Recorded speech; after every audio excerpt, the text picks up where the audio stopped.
I have finally decided to limit Prettier usage as the primary code formatter. I tried to get used to it and gave it several chances, but the way it worked didn't meet my needs. This video discusses the reasons, shows how you can opt out of using Prettiers in your project and what to use instead. A smile reminder for those who don't know this tool yet. A Prettier is a code format that enforces a specific coding style across the project. It simply takes your code and reprints it from scratch, following its rules to ensure consistent formatting. If you are not familiar with this tool, take a look at this basic guide where I discuss more. Why I stopped using Prettier? Prettier has a specific way of formatting code, without much customization. It follows a specific set of rules and doesn't allow much deviation from them. This can be seen as both an advantage and disadvantage. Check out a few examples below. The first issue that I have with Prettier is no immediate feedback. Take a look at the code, which breaks a few rules like incorrect quotes in the second line and incorrect indentation in the lines 5th, 6th and 7th. One part is handled by the styling, the other is handled by the Prettier. When I use styling with VS Code, it highlights all the rule violations with exact references just as I write. Similar setup for Prettier doesn't indicate any issues. It's obvious that there are some problems with the indentation, but even after making some adjustments, the code still doesn't align with Prettier's rules. And I don't know about this until I trigger the code format. I am aware that Prettier was created to forget about such things. Automatic fixes, especially with the features like format.serve, are amazing and improve the coding experience a lot, but they can also take away valuable learning opportunities.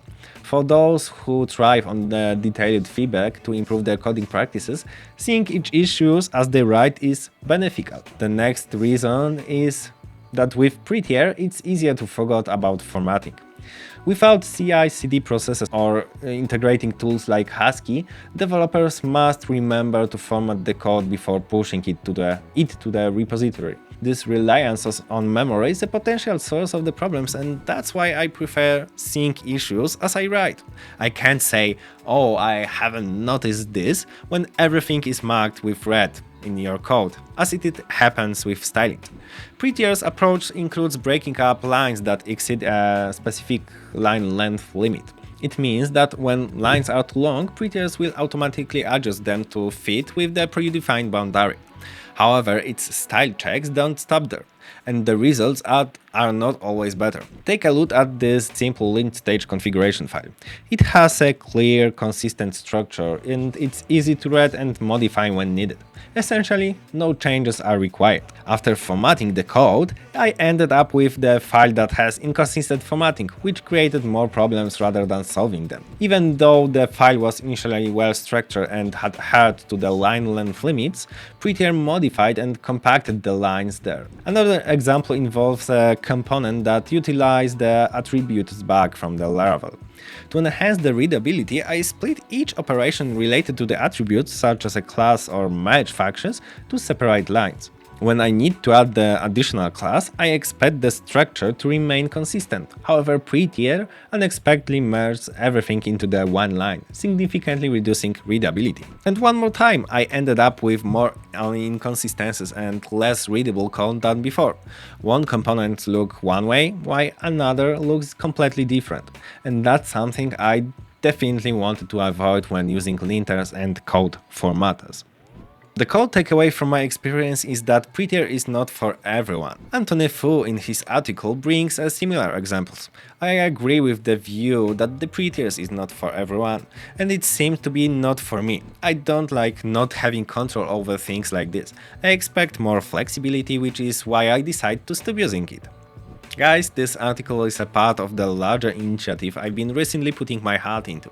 I've been working on something I'm really proud of, a new ebook all about the code linting and formatting in web development. It's filled with practical tips to help you set up the project environment so your code stays clean, consistent and free of those annoying little errors. The plan is to sell it for $15, but if you are on my newsletter, you will get almost 70% discount. Just drop your email in the link that I add to the video description and you will get it just for the $5 when it's ready. So, when I don't want to use Prettier, what to use instead? Prettier, as the leading code formatter, is gaining significant market traction. It has become so popular that many well-known linters are discontinuing support for stylistic rules and suggest using Prettier instead. Fortunately, despite this trend, we are not limited to Prettier. If you are looking for an easy way to replace Prettier in JavaScript, ESLint might seem like a good option. Unfortunately, in its latest version, it discontinues support for stylistic rules as noted earlier. The team don't want to handle the stylistic rules further and recommends using Prettier instead. Help comes in the form of ESLint Stylistic, which is a collection of stylistic rules for ESLint migrated from the ESLint core to shift the maintenance effort to the community instead. Install the tool with the yarn add stylistic ESLint plugin with the dev command and set it in the eslint.config.js file. Remember that the stylistic rules now require the stylistic prefix, so instead of configuring, for example, the indent rule, you need to use the add stylistic/indent rule. What about the styles? With the release of version 16, the styling discontinued support for stylistic rules and suggests Prettier instead.